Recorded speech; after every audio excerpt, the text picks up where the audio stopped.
மற்றவர்களை குற்றவாளிகள் என்று தீர்க்காதிருங்கள், அப்பொழுது நீங்களும் குற்றவாளிகள் என்று தீர்க்கப்படாதிருப்பீர்கள்.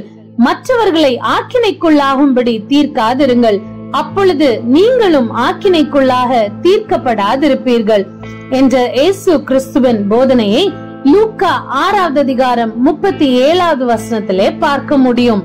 இந்த போதனையை தன்னுடைய வாழ்க்கையிலும் அபியாசப்படுத்தி கொண்டதை வேத ஆதாரத்தின் மூலம் அறிந்து கொள்ள முடியும். இயேசு கிறிஸ்துவின் இடத்திலே அநேகந்தரம் பாவிகள் வந்தார்கள், அல்லது வியாதியாய் இருந்த பாவிகள் கொண்டு வரப்பட்டார்கள். அப்படிப்பட்ட சூழ்நிலைகளில் எல்லாம் இயேசு கிறிஸ்து ஒரு பாவியையும் குற்றப்படுத்தவில்லை, ஆக்கினைக்குள்ளாக தீர்க்கவில்லை. மாறாக அவர்களை அவர் ஏற்றுக்கொண்டார், அவர்களுடைய பாவங்களை அவர் மன்னித்தார், அவர்களை நேசித்தார், அவர்களுக்கு வேண்டிய சுகத்தை அவர் அவர்களுக்கு அளித்தார் என்று சொல்லி வேதத்திலே நாம் பார்க்க முடியும். லூக்கா 5வது அதிகாரம் 17 முதல் 25 வசனங்களிலே கூட ஒரு திமிர்வாதக்காரன் தன்னுடைய பாவத்தின் நிமித்தம் திமிர்வாதப்பட்டிருந்தான். அவனை இயேசுவினிடத்தில் கொண்டு வந்தார்கள்.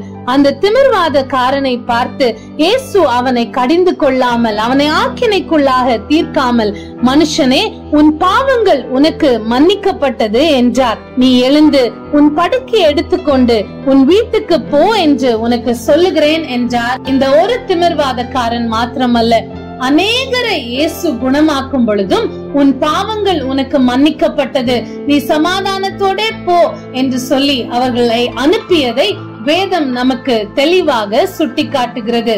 ஒரு விசை பரிசேயனாகிய சீமோன் என்பவன் வீட்டிற்கு இயேசு கிறிஸ்து பந்தி இருக்க சென்றார். அந்த ஊரிலிருந்து ஒரு பாவியான ஸ்திரீ ஒரு பரணியில் பரிமள தைலத்தை கொண்டு வந்து இயேசுவை காண வந்த சம்பவத்தை நாம் லூக்கா 7வது அதிகாரம் 36 முதல் 50 வசனங்களிலே பார்க்க முடியும். அந்த ஸ்திரீ இயேசுவினுடைய பாதங்களின் அருகே பின்னால் நின்று அழுது கொண்டு அவருடைய பாதங்களை தன் கண்ணீரினால் நனைத்து தன் தலைமயிரினால் துடைத்து அவருடைய பாதங்களை முத்தம் செய்து பரிமள தைலத்தை அவர் மேல் பூசினார். சீமோன் அதை கண்ட பொழுதோ அவனால் அதை ஏற்றுக்கொள்ளவே முடியவில்லை. அவன் தன்னுடைய உள்ளத்திலே இப்படியாய் சிந்தித்துக் கொண்டிருந்தான், இவர் ஒரு தீர்க்கதரிசியாய் இருந்தால் தம்மை தொடுகிற ஸ்திரீ இன்னாள் என்றும் இப்படிப்பட்டவள் என்றும் அறிந்திருப்பார், இவள் பாவியாய் இருக்கிறாளே என்று சொல்லி அவன் தனக்குள்ளே சிந்தித்துக் கொண்டிருந்தான். எப்படி இயேசு கிறிஸ்துவால் இந்த ஸ்திரீயை தன்னை தொட அனுமதிக்க முடியும் என்று சொல்லி அவன் சிந்தித்துக் கொண்டிருந்தான். இயேசு கிறிஸ்து எல்லாவற்றையும் அறிந்தவராக அந்த சீமோனுக்கு அறிவுரை கொடுப்பதை வேதம் நமக்கு தெளிவாக சொல்லுகிறது.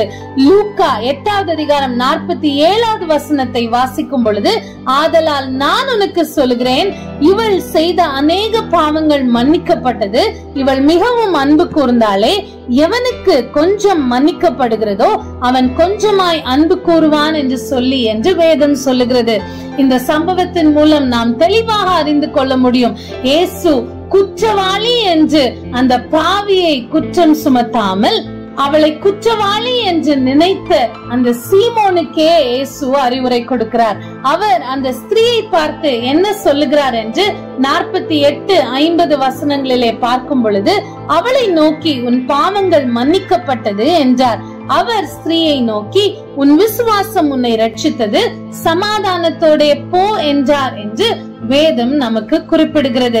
இப்படியா இயேசு கிறிஸ்து பாவிகளை ஏற்றுக்கொள்ளுகிறவராக, அவர்களை ஆக்கினைக்குள்ளாக தீர்க்காதவராக இருந்தார் என்று சொல்லி நாம் அறிந்து கொள்ள முடியும். யோவான் 8வது அதிகாரம் 1 முதல் 11 வசனங்களை வாசிக்கும் பொழுது, விபச்சாரத்தில் கண்டுபிடிக்கப்பட்ட ஒரு ஸ்திரீயை வேதபாரகரும் பரிசேயரும் இயேசுவினிடத்திலே கொண்டு வந்தார்கள். மோசே நியாயப்பிரமாணத்தின்படி அந்த கட்டளையின்படி இவளை கல்லெறிந்து கொல்ல வேண்டும் என்று சொல்லி இயேசுவினிடத்திலே சொன்னார்கள். யோவான் 8:7 இவ்விதமாய் சொல்லுகிறது, அவர்கள் ஓயாமல் அவரை கேட்டுக்கொண்டிருக்கையில் அவர் நிமிர்ந்து பார்த்து, உங்களில் பாவமில்லாதவன் இவள் மேல் முதலாவது கல்லெறிய கடவன் என்று சொல்லி, ஆம், அவள் மேல் குற்றம் சுமத்தின அந்த வேத பாரகரையும் பரிசேயரையும் பார்த்து இயேசு சொல்லுகிறார், உங்களில் பாவம் இல்லாதவன் இவள் மேல் முதலாவது கல்லெறிய கடவன். அநேக நேரங்களிலே நம்மளுடைய வாழ்க்கையிலும் நாம் பாவிகளா இருந்தாலும் கூட மற்றவர்களுடைய பாவங்களை நாம் பெரிதாக சொல்லி பெரிதாக பேசி அவர்களை குற்றம் சுமத்தி விடுகிறோம். ஆனால் இயேசு கிறிஸ்துவின் அடிச்சுவடுகளை அதிகமாக தியானிக்கிற இந்த நாட்களில் இந்த காரியத்தை உணர்வோமாக. நம்மளுடைய வாழ்க்கையிலும் ஆண்டவரே, நானும் பாவிதானப்பா, நான் பாவத்திலே தான் உருவானேன், நான் அநேக பாவங்களை செய்வது உண்மைதான். ஒருவேளை நான் செய்கிற பாவமும் மற்றவர்கள் செய்கிற பாவமும் வித்தியாசப்படுகிறதே தவிர நான் பரிசுத்தவாட்டி அல்ல, பரிசுத்தவான் அல்ல. அப்பா, நீர் பரிசுத்தவான், நீர் பரிசுத்த இரட்சகராகிய இயேசு கிறிஸ்து, ஒரு பாவமும் அறியாத தெய்வம் நீர். ஆனால் நீர் ஒருவரையும் குற்றம் சுமத்தாதவராக, ஒருவரையும் ஆக்கினைக்குள்ளாக தீர்க்காதவராக இருந்தீரே. உம்மை பின்பற்றுகிற நானும் கூட அப்படியாய் ஒருவரையும் குற்றம் சுமத்தாதபடிக்கு, ஒருவரையும் ஆக்கினைக்குள்ளாக தீர்க்காதபடிக்கு வாழ எனக்கு கிருபை தாரும் என்று சொல்லி நாம் கேட்போம் என்று சொன்னால், அந்த பரிசுத்த தெய்வமாகிய இயேசு கிறிஸ்து அவரை போல நாமும் மற்றவர்களை குற்றம் சுமத்தாதபடிக்கு வாழ நமக்கு கிருபை தருவார். யோவான் 8வது அதிகாரம் 11வது வசனத்திலே இயேசு அவளை நோக்கி, நானும் உன்னை ஆக்கினைக்குள்ளாக தீர்க்கிறதில்லை, நீ போ, இனி பாவம் செய்யாதே என்றார். ஆம், இப்படிப்பட்ட அன்பான, எல்லாரையும் ஏற்றுக்கொள்ளுகிற இயேசு கிறிஸ்துவை பின்பற்றுகிற நீங்களும் நானும், இயேசுவே உம்மை போல நானும் அப்பா ஒருவரையும் குற்றம் சுமத்த மாட்டேன் ஆண்டவரே, ஒருவரையும் ஆக்கினைக்குள்ளாக தீர்க்க மாட்டேன் ஆண்டவரே. என்னால் இயன்றவரை மற்றவர்களை நான் நேசித்து, மற்றவர்களை நான் ஏற்றுக்கொண்டு, எல்லாரும் தேவனுடைய பிள்ளைகள் தான் என்ற உணர்வோடு வாழ்வேன் என்று சொல்லி தீர்மானம் எடுப்போம் என்று சொன்னால் அதுதான் அர்த்தமுள்ள லெந்து கால வாழ்க்கை.